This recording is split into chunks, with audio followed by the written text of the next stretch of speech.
Good morning, Saratoga High. My name is Shauna Zahabi. And I'm Irith Katiyar. Today's February 2nd, 2018, and welcome to SHSTV. History Day registration has begun. If you are planning to compete at the County History Day competition on February 24th, see Mr. Heyman in the library. Book Club meets today at lunch in room 5.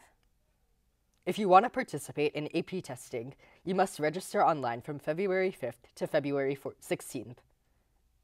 Irith, don't you just love musicals? I do. And I'm glad the student-run musical is coming up. SHSTV spoke to the drama students behind the romance and comedy-filled musical, The Servant of Two Masters.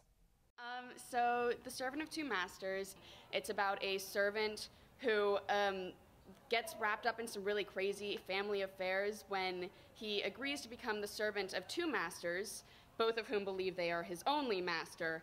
And so there's a lot of just romantic craziness. It's situational comedy. It's just an idiot who's trying to fix his mistakes or lie his way out of getting blamed for them.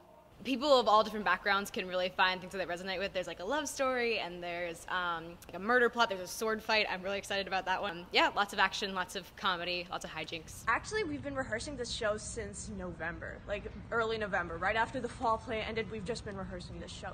Since most of the comedy is like slapstick and it's very just very entertaining to watch. You can't really go wrong. Like, it's a really fun play, it's a really great cast, and so I think that if you come, you'll really enjoy it. It's time for Dog of the Week. Today we meet Sarah and Chris Och's dog Patty, Daphne and Winston Liu's dogs Cooper and Scout, and Kevin Handoko's dog Mittens.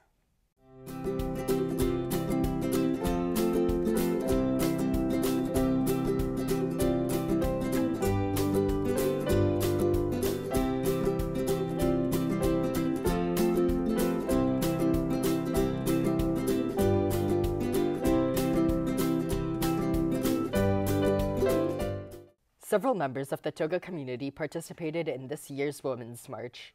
We talked to a few of them to find out about their involvement in the event. So, I think there needs to be more movement towards equality. Like, it's such a buzzword these days, but, it's still legal in so many states for people to get fired or to be discriminated against in housing and so many other legal problems just because of their identity and, religious protection sorts of things. So the women's marches in particular, for me, obviously as part of the movement against misogyny, against inequality for women, and unequal pay for women, unequal access to full health care, and the rights to make their own decisions about how to take care of their bodies and their health, those are huge issues for me. So I went in support of women's rights all over America. I mean, the wage gap and sexual harassment and all those other issues that are all over not only America but the rest of the world.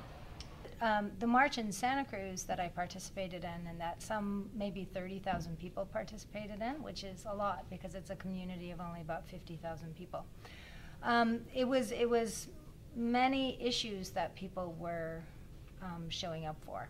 And at the end, there were speeches and there were places where people could sign up to do community service and volunteer work and consciousness raising around many issues.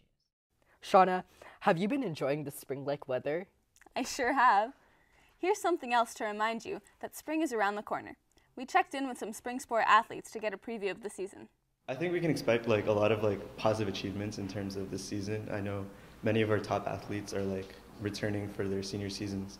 We've been working pretty hard in the fall and winter. We should do much better. Last year we had 3 seniors, and this year we have a lot more of returning guys. Well, last year we were really good because, there are 9 players on the field.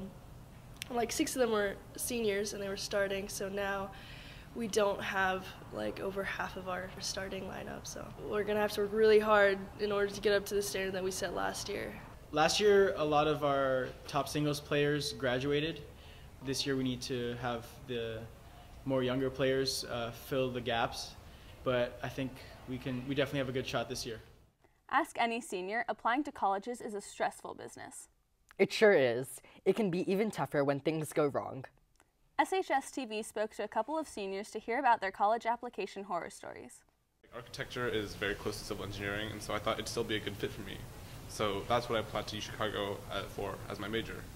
But what actually happened is when I applied, I looked deeper, and it actually said that the architectural studies program was a subdivision of art history. And so it turned out when I applied to Chicago, I applied as an art history major instead of something that was based on architecture.